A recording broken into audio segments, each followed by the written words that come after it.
আসসালামু আলাইকুম। আলিফ এগ্রোর থেকে চলে আসলাম আরেকটি গরুর কামারে।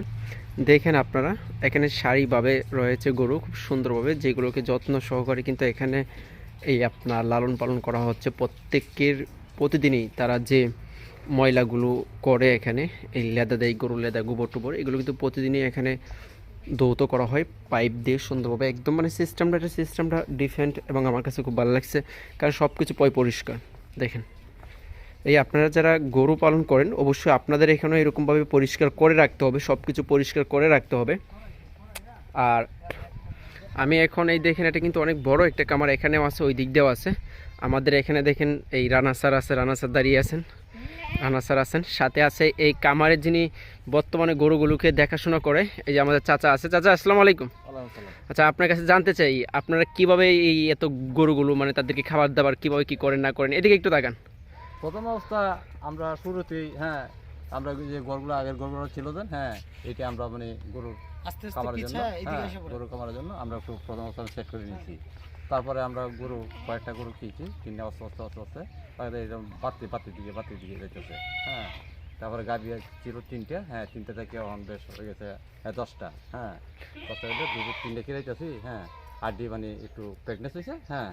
এই মনে হয় 8-9 মাসের ভিতরেই সবই মানে এই বাচ্চা দিবে। এখন আপনার এখানে মোট মানে গাভী এবং সার সহ কয়টা আছে? এখানে আছে 25টা আছে। 25টা, আলহামদুলিল্লাহ। 25টা গাভীগুলো তো এখন দুধ দিচ্ছে। গাভী তিনটে দুধ দিচ্ছে, আর মানে প্রেগনেন্স। ওদেরকে খাবার আপনি কিভাবে দেন? ঘাস কিভাবে খাওয়ান? কতটুকু খাওয়ান? বন আমাদের ঘাস খেত করছি। ঘাস খাইতে জি তারপরে এটা পুড়লে বনের সাথে মিক্স করিয়া তাহলে বনটা এইভাবে দিই। জি জি আর একটা ছানা দিই, গুড়ি ভুসি, আর যে ধান পাউডার করে রাখছি, ধান দিয়ে এই তিনটা মিশিয়ে আমরা এটা মানে গরুর ছানা খাওয়াই। এখন বর্তমানে আলহামদুলিল্লাহ, আল্লাহ দিলে আপনারা ভালো একটা পজিশনে আছেন। এখানে দেখা যাচ্ছে এই গরুটার, এখানে দেখেন, দেখতে পাচ্ছেন এখানে মনে হয় চামড়া, এখানে কি হয়েছে মূলত? মাছি এইসব মানে আর অন্য কোনো রোগ না, ভাইরাস না, এটা অন্য কোনো ভাইরাস না। আর এমন কোন গরুর মধ্যে দেখা যায় অনেক সময় ভাইরাস ঢুকে নাই। আগে আমরা ভ্যাকসিন দিয়ে দিই। আগে ভ্যাকসিন দিয়ে দেন। ভ্যাকসিন দিলে কিভাবে কি হয় গরুগুলোকে? দিলে মনে হয় যে মনে হয় যে বাতার একটা ভ্যাকসিন আছে। যে বাতার ভ্যাকসিনটা বাতা ভ্যাকসিন দিই। তারপরে আপনি লাম্পির ভ্যাকসিন আছে। লাম্পির ভ্যাকসিন আমরা আগে মানে আমরা আগে পুশ করে দিই গরু শুনলো। আচ্ছা, তার নিরাপত্তা টাকা যায়। আচ্ছা, বুঝতে পারছি। এখন তো দেখতে পাচ্ছি মাশাআল্লাহ আপনার এখানে 25টা মতো গরু আছে, অনেক বড় একটা খামার, আলহামদুলিল্লাহ। তারপরে আরো বাড়ানোর চিন্তা ভাবনা আছে, আলহামদুলিল্লাহ, ইনশাআল্লাহ। তাহলে এই কাজটা শুরুতে অনেক কষ্ট করতে হয়, প্রথমে একটু কষ্ট করতে হয়, তারপরে আস্তে আস্তে ইনশাআল্লাহ এও করা হবে, সবকিছু চেষ্টা হবে। তাহলে ঠিক আছে চাচা, আজকে আমরা আপনার কাছ থেকে জি ছাগলও বেশ কয়েকটা ছাগলও আছে, আর কয়েকটা ভেড়া আছে। জি, সম্পূর্ণ মানে এই মাঠের ভিতরে থাকে আর এখানেই থাকে, মাশাআল্লাহ, আলহামদুলিল্লাহ। জি জি, ওইখানে তাহলে ওদেরকে ঘাস খাওয়ান, ঘাস যেটা আপনারা এখানে চাষ করতেছেন ওই গাছটা খাওয়ান, তারপরে বন ভুসি। একটা গরুর স্বাস্থ্য ভালো রাখার জন্য এইগুলোই তো প্রয়োজন না, এছাড়াও মেডিসিন কিংবা ইংলিশন এগুলো আপনারা দেন? না, এই যে আমরা পুষ্কর করি নাই। যারা মানে ব্যবসায়ী করে, তারা ব্যবসায়ী, তারা নেই এটা 2 মাস 3 মাস ফাইলে তারপরে এটা ফুলাইয়া, তাহলে এগুলো করা ঠিক না মনে করি, আমি মনে করি। আচ্ছা আচ্ছা, আর শুধু যদি মানে গরু শরীরে জ্বর আসে, সর্দি আসে, তাহলে একটু এই রাতে যদি। তাহলে আপনার কাছ থেকে আমরা এখন এটাই বুঝতে পারছি যে একটা কামার দিতে হলে প্রথম অবস্থায় পরিশ্রম করতে হবে।